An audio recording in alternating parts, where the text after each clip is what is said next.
ბატონო რომან, მადლობა ჩართვისთვის. მოგესალმებით. ბატონო რომან, მოდი დავიწყოთ დღეს თბილისის საქალაქო სასამართლომ ყოფილ პრეზიდენტს მიხეილ სააკაშვილს 9 წლიანი პატიმრობა მიუსაჯა. თქვენთვის რა არის ეს გადაწყვეტილება, როგორ შეაფასებთ? ჩემთვის კი არა, ნებისმიერი ადამიანისათვის, ვისაც ოდნავ ჭკუა მოეკითხება, ეს გადაწყვეტილება არის ხელისუფლების მიერ სასამართლოზე ზემოქმედების შედეგად, თუმცა სასამართლო სადარი არ არსებობს ქვეყანაში, მიხეილ სააკაშვილის პოლიტიკური დევნა, რომელიც აი ამ ასე ვთქვათ, უგუნური გადაწყვეტილებით გამოიხადა. 9 მილიონი, მე მოდით რადგან აჭარის ტელევიზიაში ვარ. აჭარიდან მოგიყვანთ ფაქტებს და ყველა შემდეგ საკითხზე მე შევეცდები ჩვენს მოქალაქეებს და პირველ რიგში რა თქმა უნდა აჭარის მოსახლეობას გავაგებინო მათთვის ახლო ასე ვთქვათ მაგალითებიდან 9 მილიონი 9 წელიწადი იყო მიხეილ სააკაშვილი პრეზიდენტი. გაყავით 9-ზე და წელიწადში არის 1 მილიონი. ეს არის უცხო ვალუტაში $300,000. $300,000 დაწყებული თვითმფრინავში რომ ასე თქვა სადღაც მიდიოდა და ბენზინს ასხამდა და დამთავრებული კაჩინსკის რომ ყვავილები მიუტანა და დაუდო დაგე ყაველაშვილმა 80,000 ლარის ტენდერი გამოაცხადა და ყვავილების შეძენაზე 80,000 ლარის და ეს ყვავილები და უმცირესობების იმაში რა ქვია ეთნიკური უმცირესობების დასახლებულ რეგიონებში ციგნები რო ჩაქონდა ბავშვებთან ესეც კი ხარჯებში ჩაუთვალეს. ყველა ხარჯი რაც კი მან გაწია 9 წელს განმავლობაში და მოუძებნეს 1-2 ასე ვთქვათ თუნდაც რაღაც პიჯაკების საქმეს ეძახიან ეს პოლიტიკურად ასე ვთქვათ გააბუქეს და ასეთის რომ იყოს შეიძლება იყოს ეს 200-იან აი ალანა გაგლოევასთვის ბილეთების თანხებით და ბოკუჩავასთვის ტელეფონი გიგი უგულავასთვის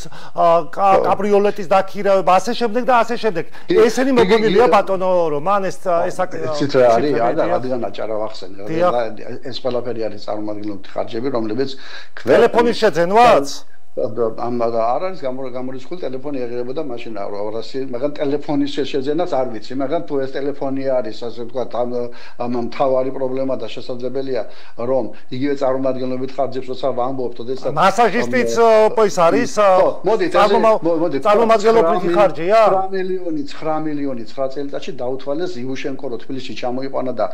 რესტორანში საჭმელი აჭამა და აი მოდით აჭარა რატომ ვახსენე? არა, ბატონო, მასაჟისტი, აი მასაჟისტებისთვის აი ამდენი 1000-ის გადახდა საკუთარი შვილის სწავლის დაფინანსება. აქ ეს საკითხებიც არის, ბატონო. და 9 წელიწადი მიუსაჯეს ამისათვის, მიხეილ სააკაშვილს 90 წელიწადს მიუძიან მაგალითად პრემიერ-მინისტრ ღარიბაშვილს. რადგან 9 მილიონი ახსენეთ, მე 9 მილიონს გეტყვით აჭარაში, რადგან ვართ ახლა ამ ეთერში. მთავრობის ფონდიდან, რომელსაც ქვია მთავრობის სარეზერვო ფონდი. მთავრობამ გადაწყვიტა რომ აეშენებინა გონიოში რეგიონალური ფინანსური ცენტრი. ცათამბჯენები უნდა ყოფილიყო გონიოში, აქეთ თბილისის ზღვაზე. გამოიყო ეს ფული, გადაერიცხა 3 მილიონი ლარი 3 ტრანშად. ყოველ წლის ყოველ ამ გადარიცხვაში პარლამენტში განგაშტეხდი იმის გამო რომ ფულს რიცხავს საქმე მაჩვენეთ რა გაკეთდა დაიქირავეს ბრიტანული კომპანია და ეს ფული გაქრა არავინ იცის რას მოხმარდა როდესაც ერთი ქაღალდის ნაგლეჯზე ორიოდე სიტყვით თეზისებიც კი არ არის ჩამოწერილი ცალ გვერდზე 9 მილიონი რისთვის გამოიყენეს ბატონობა ეს ამართლებს თუნდაც რამე იყოს თქვათ აი დაუშვათ სხვა დარღვევები ამ ხელისუფლების პირობებში ეს ამართლებს რომ ქვეყნის ქვეყნის პრეზიდენტმა ეს თანხები საბიუჯეტო თანხები ან გრიფით საიდუმლო რატო იყო საერთოდ მაშინ ეს ნებისმიერი სხვა დანაშაული ამართლებს მეორე დანაშაულს რატომ არის გრიფით საიდუმლო რატომ არის დღეს პრეზიდენტის ადმინისტრაციის ხარჯები გრიფით საიდუმლო თუ გახსოვთ მიხეილ სააკაშვილმა მიმართა მაშინ მარგველაშვილს მიმართა და მარგველაშვილიდან მოყოლებული დღემდე და აგერ ყაველაშვილია გაასაჯაროოს იმის გამო რომ როდესაც არის გრიფით საიდუმლო და აი ეს ასე ვთქვათ ანალოგიური ხარჯები იყო გაწეული ყველა პრეზიდენტის მათ შორის პრემიერ-მინისტრის მიერ რატომ მიუსაჯეს მხოლოდ ჯარიმა თემურ ჯანაშიას იმიტომ რომ სწორედ რომ დღევანდელი სახელმწიფო დაცვის სამსახურის უფროსი რომელიც მარჯვენა ხელია ბიძინა ივანიშვილის ხვალ ანალოგიური საქმის გამო როდესაც ხელისუფლება შეიცვლება და მსგავსი ხარჯები იქნება გამომგზავრებული არ ჩაჯდეს ციხეში. ამიტომ გრიფით საიდუმლო თუ ეს იყო ასე ვთქვათ საიდუმლო რაღაცები სხვა პრეზიდენტებისა და სხვა პრემიერების ხარჯების გავასაჯაროოთ. აი ბიუჯეტი და რატომ დავაფინანსებდეთ ნებისმიერ გინდა სააკაშვილი იყოს გინდა სხვა მასაჟისტების ჩამოყვანას პრეზიდენტისთვის რატომ დავაფინანსებდეთ? 9 მილიონი 9 წელიწადში რომლის 99% არის სახელმწიფო საჭიროებისათვის გაღებული ხარჯები. 2, 3 და თუნდაც 10 რაღაცა ისეთი რომელიც იყოს იქ წერია რომ ჟურნალისტები ჩაიყვანა იმედ ბათუმში, რადგან ბათუმში ჩამოიყვანა ჟურნალისტები და ამ ჟურნალისტებმა ისეთი სტატიები დაწერეს რომ შევარდნაძის დროს საქართველოში 300,000 უცხოელი ჩამოდიოდა და ტურისტები კოსმეტიკური პროცედურებისთვის 70,000 ლარი ბატონო რომან კოსმეტიკური როდესაც შევარდნაძის დროს 300,000 ტურისტი ჩამოდიოდა და მარტო ასე თქვა თუნდაც იმ სარეკლამო თუ PR თუ სხვადასხვა ასე თქვა თუნდაც იგივე ხარჯები რომლებიც ჟურნალისტებისათვის თუ ქვეყნის ცნობადობის ამაღლებისათვის 8 მილიონამდე ავიდა ეს გავიგე მაგრამ აი ალანა გაგლოევასთვის 6,400 ლარი სასტუმროს ფული აი ამებზე რა სიტყვა ბატონო ნიჟარაძისთვის სასტუმროს ფული 4,300 ლარი. დამთავრებინეთ მოგიყვანეთ და მან რომ ეს დაპატიჟა დღეს რომ დუბაიდან თურმე 6 მილიარდ ინვესტიციას დებენ გონიოში ცალთამჯერები უნდა ყოფილიყო და ეხლა ის დაავიწყდა 10 მილიონი 9,8 მილიონი გაქრა გონიოში იმიტომ ვახსენე და ეხლა იმავე ადგილას არაბებმა ის უნდა აშენონო ასე ვთქვათ სახლები და ბინებიო თბილისში, ბათუმში რომ ბულვარში რომ პალმები აჩუქა იმ შეიხთან ჩასული ასე ვთქვათ ბილეთების ფული დაუფარეს. იქ ჩაყვანილი ხალხის ასე ვთქვათ და მასთან მისი ასე სუფრაზე დაპატიჟების ფული დაუთვალეს. ის 10 საუკუნე არაბეთი მოწყვეტილი იყო საქართველოსთან და საერთოდ თუ არსებობდა რაიონისა და მარტო დუბაიში ფრენები რო დაიწყო, ამას ტანსაცმელი ჩამოყვეთ და გასაყიდად აგერ თბილისში რომ ბილტმორის სასტუმროა 70 მილიონიანი მეტი სასტუმრო თავისუფალი ეკონომიკურ ბათუმში ინვესტიციები და ასეთ დროს წარმომადგენლობითი ხარჯები თუნდაც იგივე მაღალი რანგის ან სერიოზული ინვესტორების გამასპინძლების ფულს უთვლიან ეს ასე ვთქვათ ბატონო რომან ის რაც ბათუმის მაგალითია ბატონო რომან შეხედეთ გასაგები ეს ყველა მსგავსი გადაწყვეტილება რაც მიღებული არის ამ ხელისუფლების მით უმეტეს საქართველოს პრემიერ-მინისტრმა 250 ყველაფერი ერთად ესო დავაჯამოთ ეს ხომ 9 მილიონი ხომ ყველა სახელმწიფო ხარჯი 1% იყოს მარტო ამდენი ღარიბაშვილმა სასტუმროში დახარჯა ნიუ-იორკში ჩასვლისას 250,000 დოლარი გასაგებია ეს გავიგეთ მაგრამ შეხედეთ წარმომადგენლობით ხარჯებში შეიძლება იყოს კოსმეტიკური პროცედურა პრეზიდენტის თავის შვილისთვის ტელეფონის ყიდვა საკუთარი შვილისთვის სწავლის ფულის გადასახადი ალანა გაგლოევისთვის სასტუმროს თანხა სოფო ნიჟარაძისთვის თანხა 19% არის სახელმწიფო საჭიროებისთვის გაღებული ხარჯები და თუ 1-2 მსგავსი რაღაც იყო რომელიც შეიძლება რომ დააჯამო 20,000 ლარიც არ იქნება ან შეიძლება მეტიც იყოს აი ამაზე ასე თქვათ აგება PR კამპანიის როდესაც გაძარცვეს დღეს მაგალითად აგერ ჭიათურმან განმომდა ფერო თურმე დააყადაღა და ვიღაცა რიჟა ახლა ამას რატო ამბობ იცით ის რადგან გონიოში ბინების აშენება ვიღაცა რიჟა მახარაძე თუ კაპანაძე სათხე თავრობის მიერ დანიშნული ზესტაფონში და ფეროში ჭიათურმან განმომი გააკოტრეს ყადაღა დაადეს ახლა გამოიტანენ აუქციონზე და უცხოელ ინვესტორს და გაკედიან და აგერ თურმე იმაში გარეუბანში უზარმაზარი მას 360-460 კოტეჯებიან რაღაცას აშენებს ტოტალური ძარცვა როდესაც მიდის ქვეყანაში 100 მილიონი დოლარი ხარჯება ჩვენი ბიუჯეტიდან მე რიცხვს როცა ვამბობ ეკონომისტი ვარ აი ეკონომიკური ისო მაგ აგერ უკან ემბლემა დღეს აქციების პასუხობდი იქ ასე ვთქვათ ამერიკაში ცოტა ძურები ხდება ცოტა ნეგატიურია ამერიკაზეც უნდა გელაპარაკოთ დიახ კითხოთ და ხო და ტესლას პასები 50% დაეცა და მე ეკონომიკ ციფრებს როცა ვამბობ იცოდეთ რომ ეს არის 100% ზუსტად 100 მილიონი ლარი ხარჯება ჩვენს ბიუჯეტის წარმომადგენლობითი ხარჯებისათვის. წარმომადგენლობითი ხარჯებზე არა, ბატონო რომან საუბარია. უცხოეთში KP სიარული, უცხოელი ერთი სტუმარი რო ჩამოვა 10 და 20 რესტორანში მიყვება და საკეიფო ასე ვთქვათ და სხვა სახის ხარჯებია ანუ ამ 100 მილიონი ხარჯებოდა რეალურად საგარეო საქმეთა მინისტრი რო წავა რა თქმა უნდა კიდევაც ბატონო რომან ეგრე ოპოზიცია სანამ სალომე ზურაბიშვილი გადმოვიდა და ოპოზიციის პოზიციაზე მახსოვს ტუალეტის ქაღალდებს უთვლიდა ოპოზიცია რამდენს იყენებს პრეზიდენტის ადმინისტრაციაო ამაზე არ არის წარმომადგენლობით ხარჯებზე მე გეუბნებით პირადი მიზნებისთვის როცა არის 100 მილიონი ღატაკი ქვეყნისთვის ისე ვიმეორებ მიხეილ სააკაშვილს 9 მილიონს დავებიან 9 წელიწადში გაყავით 9-ზე 1 მილიონი $2013 წლამდე არის ბატონო რომან 9 წელზე არ არის ერთ დღეში $300,000 ერთ დღეში იფარავს დღეს გასაგებია ბატონო რომან სხვა საკითხებიც მინდა რომ გავიაროთ გასაგებია ბატონო რომან ოპოზიცია დიდხანს არ იქნება მიშეციხეში გასაგებია აქციები რომელიც არჩევნების შემდეგ არის ხელისუფლება იქნება მიხეილ სააკაშვილი თავისუფალი არჩევნების შემდეგ ოპოზიცია არის პრაქტიკულად ხო ერთ პოზიციაზე რომ უნდა დაინიშნოს ახალი არჩევნები რა თქმა უნდა ოპოზიცია მთელი მსოფლიო ოპოზიცია რატო შეწყდა ამერიკიდან შეწყდა ყოველ შემთხვევაში შეწყვეტილი არის ეს მოთხოვნა ახალი ადმინისტრაციის მოსვლის შემდეგ დღეს თქვენ იცით რომ სენატშიც იყო ჩანიშნული სხდომა ეს სხდომა არის გაუქმებული სადაც სანქციებთან დაკავშირებით უნდა ყოფილიყო ხომ მსჯელობა თქვენ ხომ არ გაქვთ ინფორმაცია რატომ არ ჩაინიშნა პირველ რიგში ეს სხდომა და მეორე რიგში უნდა გკითხოთ რა ხანში შეელოდებით აი ამ შედეგებს რომელსაც ითხოვთ რომ მთელი ოპოზიცია ქართველი ითხოვს მთელი საერთაშორისო თანამეგობრობა დღეს არ არსებობს პოსტსაბჭოთა სივრცეშიც კი არიან დიქტატორული სახელმწიფოები მაგალითად თურქმენეთი არის დიქტატურა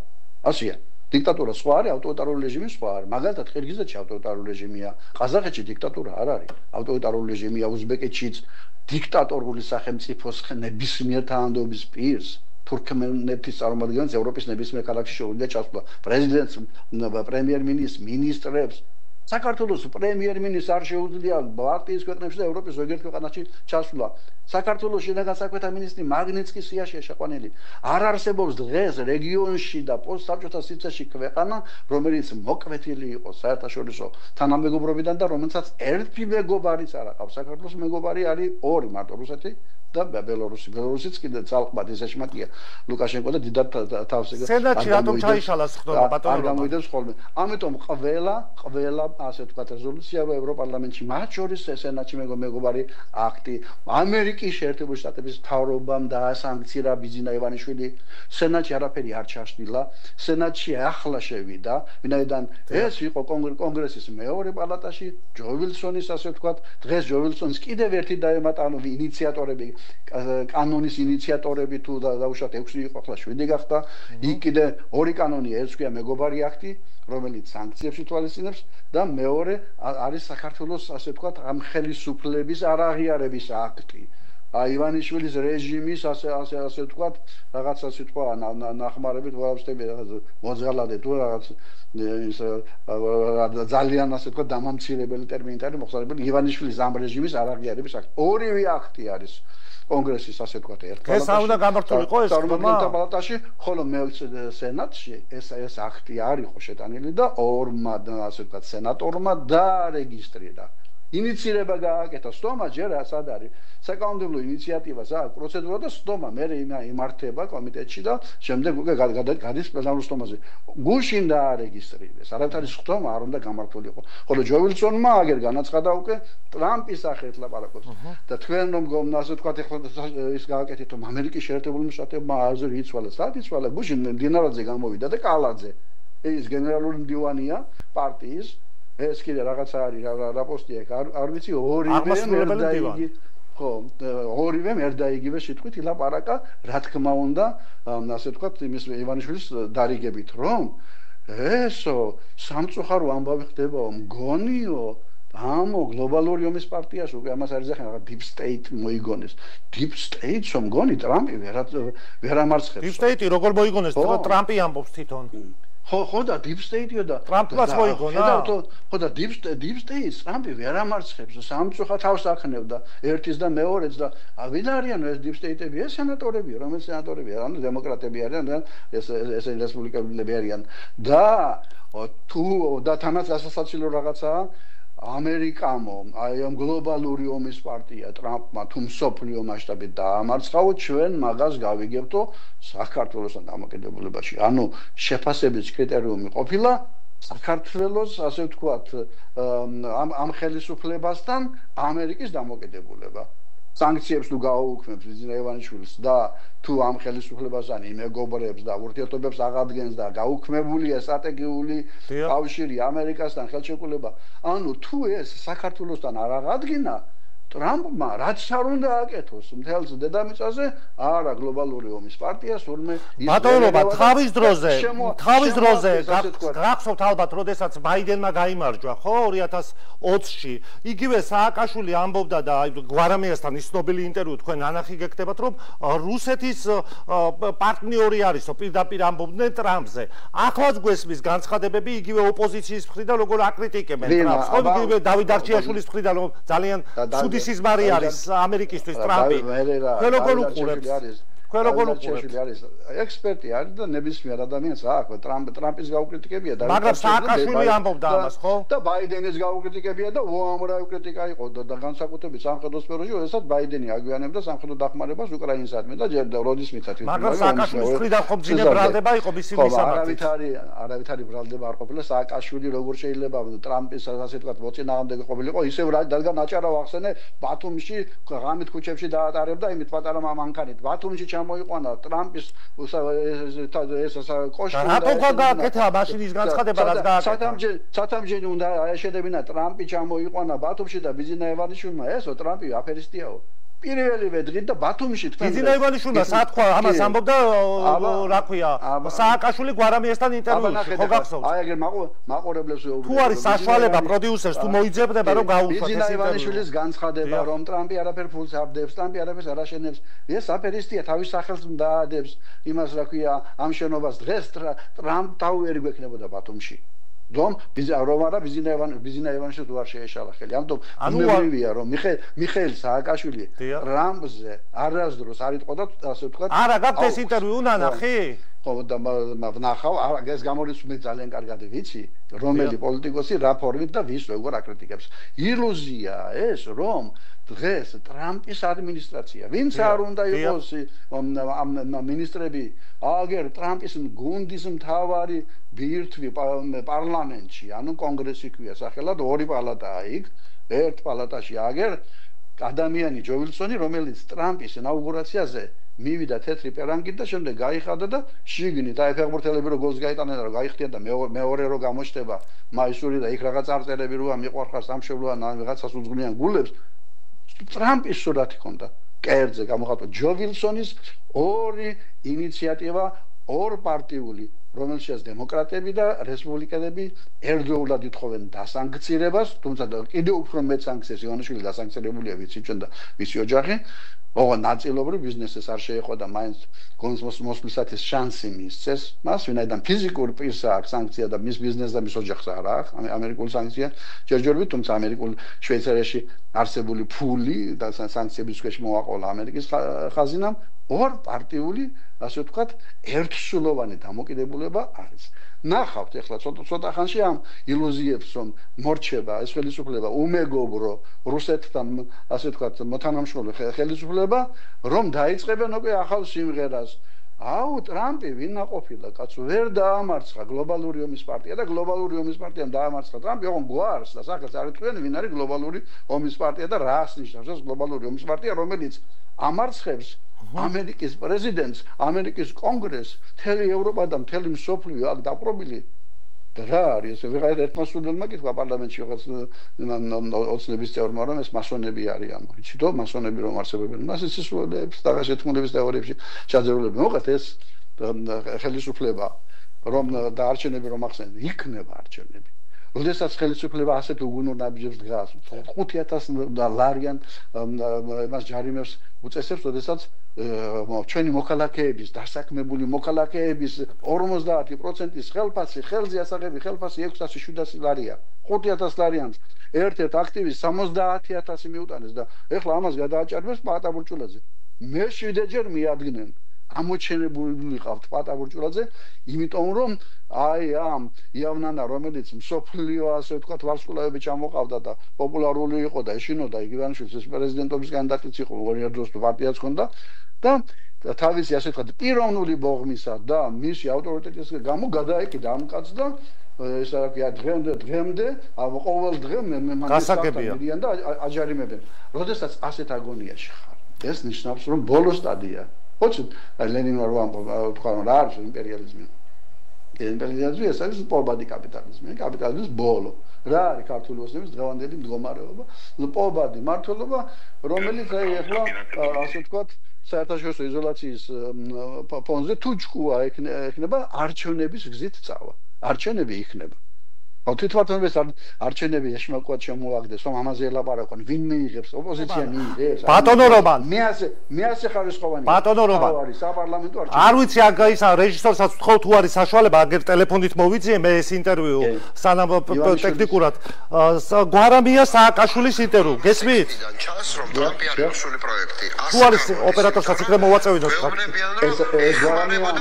რუსული გავლენის ტიპები, რუსული ფულით, რუსული დეზინფორმაცია ხერხებით ეხმარებიან ტრამპს. როდის ამბობს? პოლოვის ნიშანი არ უნდა დავსვათ, ბოლო არ უნდა დავბედოთ და არ უნდა ვთქვათ, რომ რუსული პროექტი იყო, ამერიკის პრეზიდენტი 4 წლის განმავლობაში ვინც მართავდა ამერიკას იყო რუსული პროექტი. სააკაშვილი გვარამიას და რუსული პროექტი თუ იყო ტრამპი, დღეს როგორ შეიცვალა? 2020 წელს არის ეს. მე რა, ამას ხო ამტკიცებთ, ამას გეკითხებოდით. ვარ სააკაშვილი ადასტურებს ამას. არაფერს არ ატყუილია ეს ამბობს სააკაშვილი ამას არ ადასტურებს. მოგასმენინოთ კიდე? სააკაშვილი მომასმენინეთ. სააკაშვილი გვარამიასთან ინტერვიუში ბატონო რომა. არა, სააკაშვილი პირიქით მას ეუბნება რომ არ არის ეს ასე. კარგით, მაშინ რომ დასრულდება ეს გადაცემა თქვენ ნახეთ, მაშინ ახლა რო აღარ დავკარგოთ დრო. ტრამპის წინასაარჩევნო კამპანიისას საარჩევნო მაშინაც როცა არის ხოდა სააკაშვილო ვინ გაემარჯვებდა მან ტრამპთან მისი სურათები ტრამპის იყოფნის ბათუმში ტრამპის ასე ესენი გავიგეთ მაგრამ აგერ გვარამიაც ამბობს კაცო რომ რუსული პროექტი იყოვო ჯერ კიდევ არჩევნები არ იყო დამთავრებული და არავინ არ ცოდა ვინ გაიმარჯვებდა. მადლობა ბატონო